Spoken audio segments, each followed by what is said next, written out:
Merci. Ndeye Astou Konaté.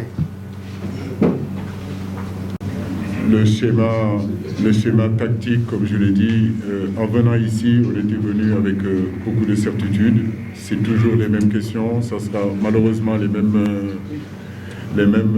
réponses. Aujourd'hui, sur le placement de Sadio Mané, c'est le ballon d'or africain. Sadio Mané fait partie des meilleurs joueurs dans le monde. Aujourd'hui, pour Sadio, jouer à gauche, jouer à droite, jouer attaquant, jouer excentré gauche, c'est zéro problème pour ce garçon-là. Dans le 4-4-2, j'ai eu à le déplacer quand il y avait Ismaïla et Crépin et le mettre au-dessus, à côté de l'attaquant de pointe avec Boulaïdia. Et il y a eu un débat pour dire que non, il faut le remettre à gauche. En fait, le débat sur le positionnement de nos joueurs a toujours été là. Donc entre Ismaïla Sarr qui doit jouer attaquant, non, Ismaïla Sarr qui doit jouer à droite ou il doit jouer à gauche, Sadio Mané doit jouer en attaque. Moi je pense que ce n'est pas ce qui est important. Ce qui est important aujourd'hui, nous avons des joueurs qui sont capables de prendre position partout sur le terrain. Donc Sadio, que ce soit attaquant, que ce soit milieu de terrain, que ce soit excentré gauche ou droit, c'est un garçon aujourd'hui, quand il est inspiré, quand il est en confiance, partout sur le terrain, il est capable de jouer là-bas. Donc on a commencé justement cette CAN-là en 4-4-2 où Sadio Mané était au-dessus, comme vous le disiez. Et c'est sur le dernier match qu'on est passé en 4-3-3 où on l'a mis sur le côté gauche. Donc pour moi, c'est pas ça le débat. Je crois que ce qui est important, c'est les animations. Ce qui est important, c'est trouver cet équilibre-là entre le milieu de terrain, ces liens entre nos milieux de terrain et nos attaquants pour que nos milieux de terrain puissent être capables, si vous voulez, de ravitailler nos trois attaquants qui seront au-dessus en termes de bons ballons, en termes de qualité, qu'on puisse les appuyer pour que justement qu'eux puissent se libérer. Parce qu'effectivement, si on veut gagner cette CAN-là, il faut marquer des buts. Et aujourd'hui, en termes de buts, on ne peut pas être content. Je ne suis pas content, les joueurs ne sont pas contents. C'est question d'efficacité, question de confiance. Nous devons continuer à travailler là-dessus et je sais que le déclic n'est pas loin.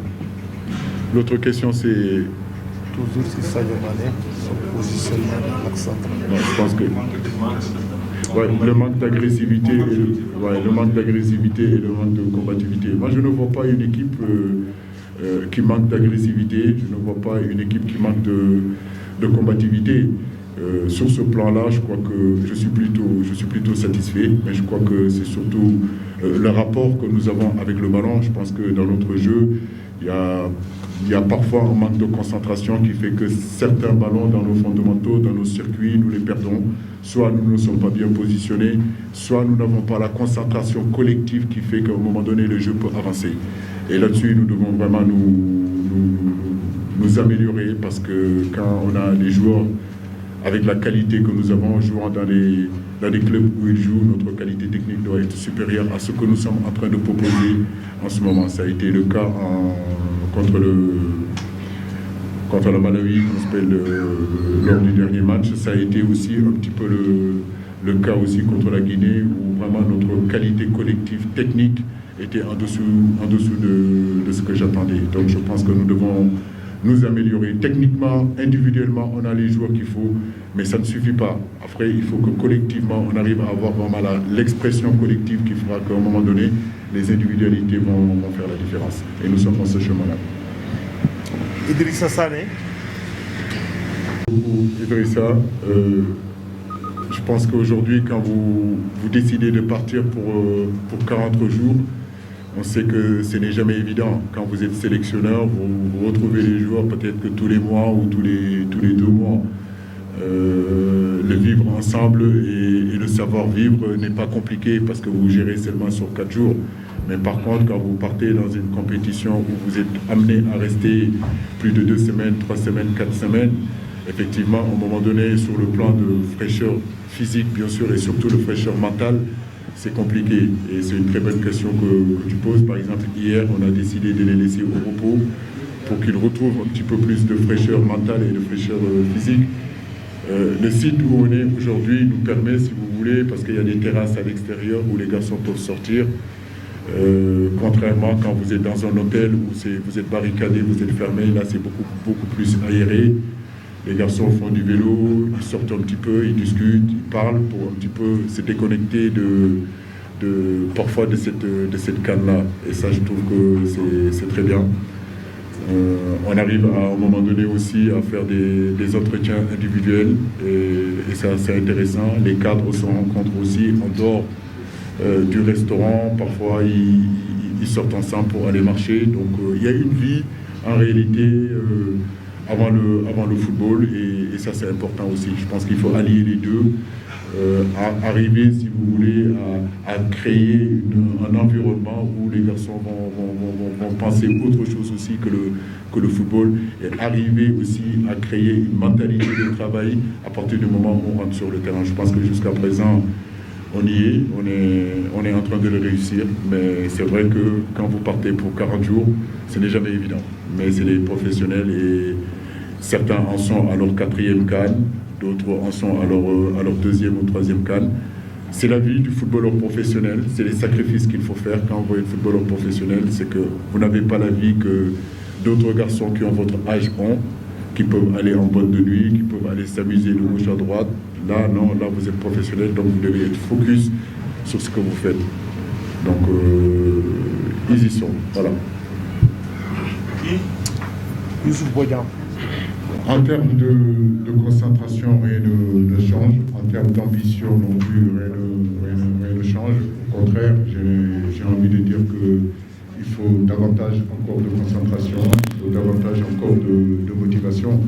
Quand vous êtes dans les phases de poule, c'est que vous pouvez perdre un match pour rattraper sur le 2e match, ou bien sur le 2e match le louper ou rattraper sur le 3e match. Là, ça ne sera plus le cas. Là, la réalité, c'est gagner, comme je le disais tout à l'heure, continuer, c'est de perdre, de prendre nos barrages et rentrer chez nous. Donc il nous faudra être mentalement très costaud, très fort, mais surtout garder cette sérénité-là qui est importante, cette sérénité qui fait qu'à un moment donné, nos joueurs pourront se libérer et qui ne seront pas à un moment donné tétanisés par l'enjeu. Mais être concentré surtout sur le jeu, parce que je pense que c'est ça qui est important, arriver à jouer. Aujourd'hui, nous avons un groupe de qualité. Il faut qu'ils aient l'intime conviction qu'ils ont le niveau aujourd'hui pour aller très loin dans cette compétition. La différence, elle est là. Elle est entre match de coupe et match à élimination directe. Donc, à nous de le préparer, comme je l'ai dit, avec beaucoup de sérénité, avec beaucoup d'abnégation, avec beaucoup de détermination. Quand vous voyez aujourd'hui le Malawi est là, quand vous voyez le Comore est là, quand vous voyez le Sierra Leone est là, moi personnellement ça ne m'étonne pas parce que les débuts de CAN, toutes ces équipes-là arrivent vraiment avec beaucoup de fraîcheur physique, avec beaucoup de motivation. Mais je sais qu'au fur et à mesure de la compétition, les grandes équipes vont aussi progresser en puissance, progresser aujourd'hui en énergie.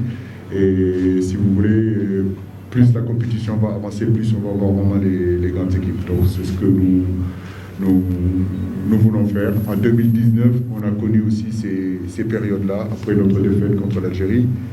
On a su avoir le mental fort, on a su avoir le groupe fort. Aujourd'hui, nous n'avons pas encore perdu de match, mais bien sûr que quand on est le Sénégal, les gens attendent qu'on fasse beaucoup mieux que ça, et nous devons faire beaucoup mieux que ça, et nous sommes prêts à faire beaucoup mieux que ça.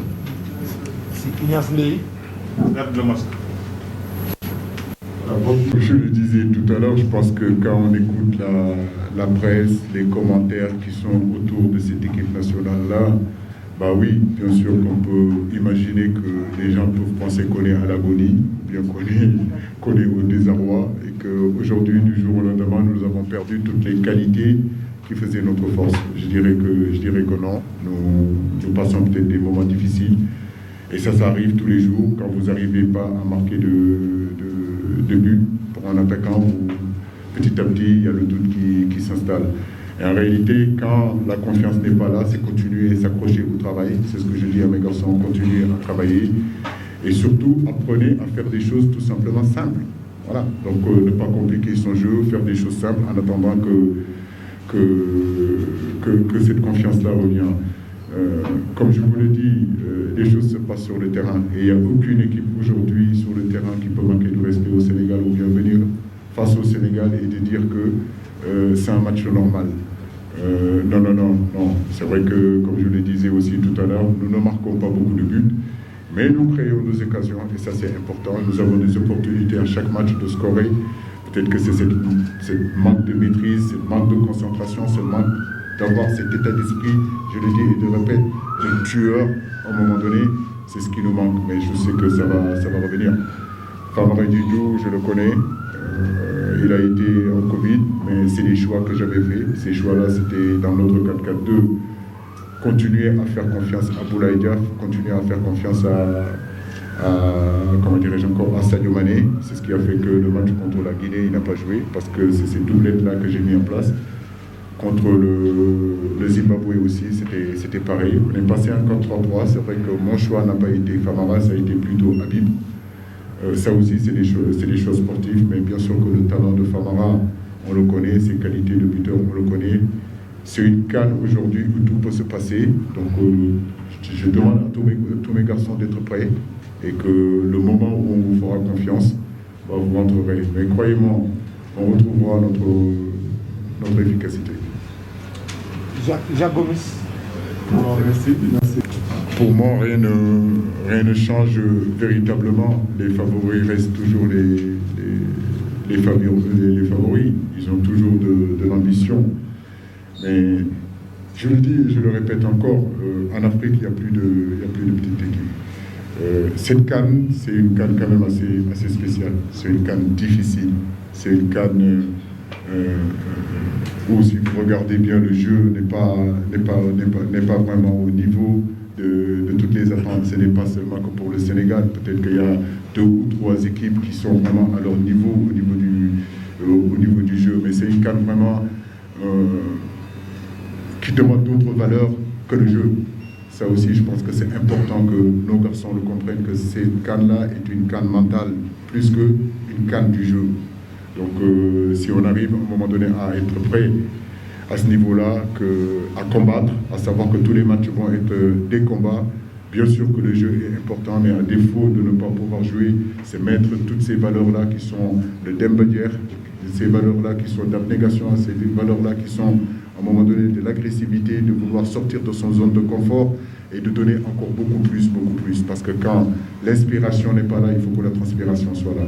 Et souvent, si vous regardez tous ces matchs-là, c'est ce que ça reflète en tout cas. Voilà, il n'y a aucune équipe aujourd'hui qui domine au niveau du jeu. Tout est poussif, il faut aller vraiment chercher, il faut courir. Et c'est la réalité de cette CAN-là. Moi, j'en suis à mon 3e. Au Gabon, il y avait beaucoup plus le niveau était beaucoup plus élevé au niveau du jeu.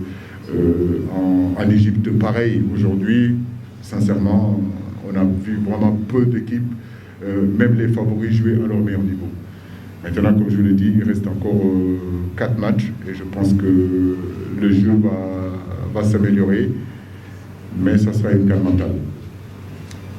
Soda Thiam, il nous reste 10 minutes. Les joueurs m'ont toujours donné Soda. J'ai pas envie de revenir sur nos statistiques depuis 6 ans. Ces garçons-là m'ont toujours donné ce que je leur ai demandé. Ils ont toujours donné pour le pays tout ce qu'ils pouvaient donner. Et ils continuent à le faire, ils continueront à le faire parce que c'est des garçons qui sont patriotes. C'est pas parce que notre début, effectivement, est possible qu'il faut tout remettre en cause. Aujourd'hui, malgré les difficultés que nous avons, nous sommes en vie et nous ne sommes pas encore morts. Nous sommes conscients aujourd'hui de l'amélioration dans le jeu, dans la détermination, dans l'agressivité pour qu'au moment donné, qu'on puisse avoir vraiment cette équipe du Sénégal qui était là il y a 4 mois, il y a 5 mois.